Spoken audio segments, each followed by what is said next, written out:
नमस्कार मित्रों, जय माता संगता। आज हम बात करेंगे मौदगल वंश की या मौदगल गोत्र की। हालांकि जो मौदगल वंश है वो मौदगल गोत्र से ही संबंधित है, लेकिन वो श्रीमाली ब्राह्मण से अन्य जो पृथक ब्राह्मण संप्रदाय हैं उनसे उसका संबंध है। अब हम यहाँ बात करेंगे श्रीमाली ब्राह्मण समाज के मौदगल गोत्र की, और यह अन्य ब्राह्मण संप्रदाय में या समुदाय में भी यह गोत्र आता है। जैसे दवेसर ब्राह्मण लोगों में भी ये गोत्र आता है। तो हम बात करेंगे जो मौदगल संप्रदाय की।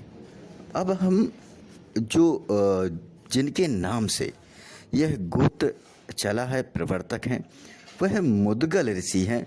मुदगल ऋषि का जो संबंध है वो भारम्य या ऐसा भी कहें जो भामेरस राजा से संबंध है। यह जो मुदगल ऋषि का जो संबंध है वो चंद्रवंशी राजा भामरस जो पांचाल देश में या पंजाब में राज्य करते थे, महाभारत कालीन है, उनसे इनका संबंध है। और जो विश्वामित्र जी राजर्षि हैं यानी कि क्षत्रिय हैं, क्षत्रिय से ब्राह्मण वर्ण में आए। ऐसे ही जो मुदगल ऋषि हैं वो क्षत्रिय से ब्राह्मण वर्ण में आए। जो इनके पिता थे उनका नाम भामरस था और इनके 50 संतानें थीं, जिनमें से जो बड़ी संतान थी वो मौदगल थे और मौदगल ब्राह्मण संप्रदाय में गए। यह जो कुरुक्षेत्र के आसपास इनका निवास स्थान था। और इनका अगर हम देखें तो इनकी जो कुल देवी है, कुल देवी खरानना है। खर का संबंध गधे से होता है, गधे के मुख वाली या गधा के मुख वाली, ठीक है। अब यहाँ जो गधा है वो वाहन कालरात्रि देवी का है। कालरात्रि देवी का वाहन होने से कालरात्रि देवी ही शीतला देवी है। और जो कुरुक्षेत्र क्षेत्र में जो कालिका देवी शक्तिपीठ है उससे इनका संबंध निश्चित तौर पर रहा है। तो हम बात कर रहे थे मुदगल गोत्र की। तो मुदगल जो राजर्षि भारम्य के पुत्र थे और इन्होंने एक नवीन शाखा का उद्गम किया जो ब्राह्मण शाखा कहलाई, मुदगल वंश से संबंधित शाखा कहलाई। और जो मुदगल ऋषि थे, ऐसा कहा जाता है कि मुदगल ऋषि ने 6 वर्षों तक महर्षि दुर्वासा को बिना उन्हें कुपित किए भोजन कराया था। इसलिए उन्होंने इनको बहुत सारे वरदान दिए और उसके बाद मुदगल ऋषि की महिमा हुई। इन्होंने मुदगल पुराण, गणेश पुराण, मुदगल जो मुदगल पुराण है वह में गणेश भगवान का ही वर्णन है। और मुदगल उपनिषद इसकी रचना की, इसके ये प्रवर्तक है। और विश्वामित्र जी के बाद ये है राजर्षि हैं। और अगर हम इनकी बात करें तो जो मुदगल ऋषि हैं, मुदगल ऋषि ने इतना आतिथ्य दुर्वासा ऋषि का किया कि सनातन धर्म में अतिथि देवो भव, ये एक हम ये कह सकते हैं कि मूल्य हमारे समाज में मुदगल ऋषि की देन है।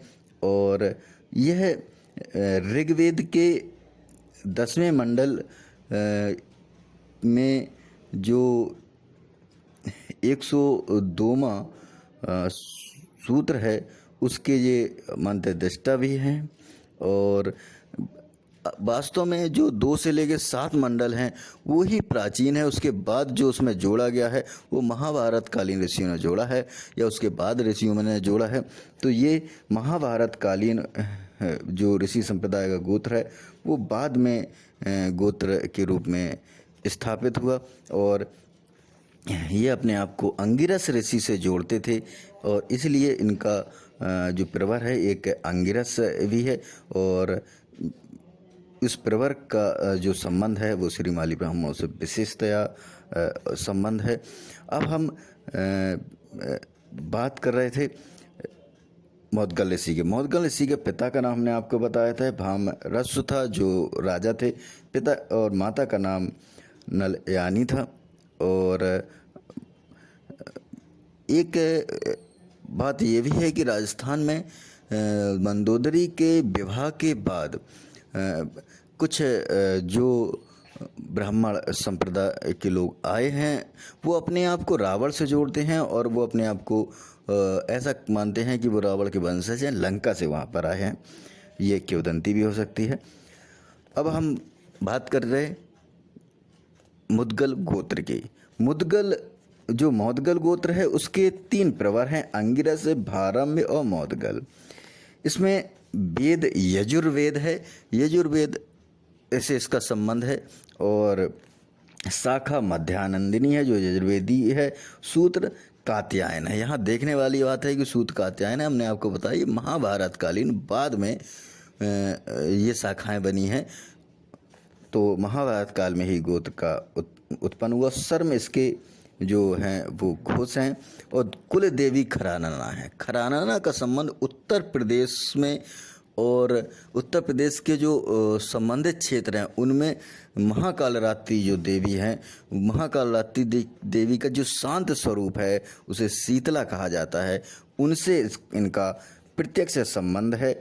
और जो ऋषि मुदगल थे वो कालका देवी मंदिर के समीप और वहाँ कुरुक्षेत्र क्षेत्र में उनका स्थान था। तो कुल देवी खरानना है जिन्हें शीतला माता भी कहा जाता है। और यह साविंदर भीनमाल में, श्रीमाली ब्राह्मणों की जो देवी है साविंदर भीनमाल में।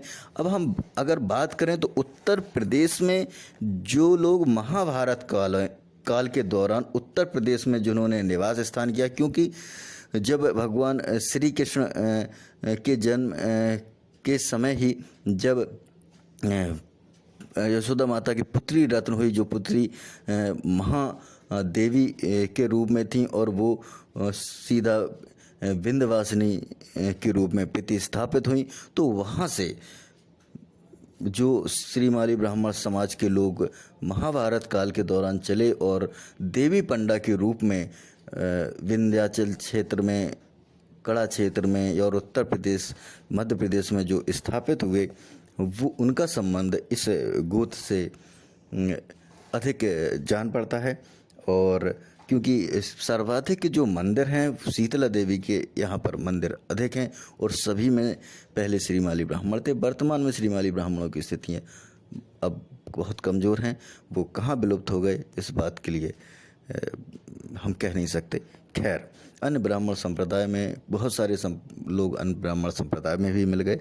तो यहाँ बात हो रही थी मोदगल गोत्र की कुलदेवी की खराना है। उसके बाद उनके शिव गंगेश्वर हैं जो गंगा को से संबंध रखते हैं और ये पाथवाड़ा के पास राजस्थान में हैं, भीनमाल में। और विनायक आर्य हैं, भैरव देव वत्सल हैं, यक्ष धैर्यक्ष हैं और आवंटक जो हैं दवे बेलड़िया, दवे लपानेरिया, दवे दुतिया, दवे गोधा इससे संबंधित है। हालांकि गोधा लोगों का भी कुछ संबंध है, बहुत सारे गोधा ब्राह्मण अपने आप को रावण से जोड़ने का प्रयास करते हैं, हालांकि ये किंवदंती भी हो सकती है। खैर, तो अब हम बात कर रहे थे मोदगल गोत्र की। ये हमने मोदगल गोत्र के बारे में आपको बताया। इसमें यदि कोई त्रुटि, किसी प्रकार की समस्या, कोई सुझाव, कोई बात जानने की इच्छा हो तो आप हमसे संपर्क कर सकते हैं। धन्यवाद।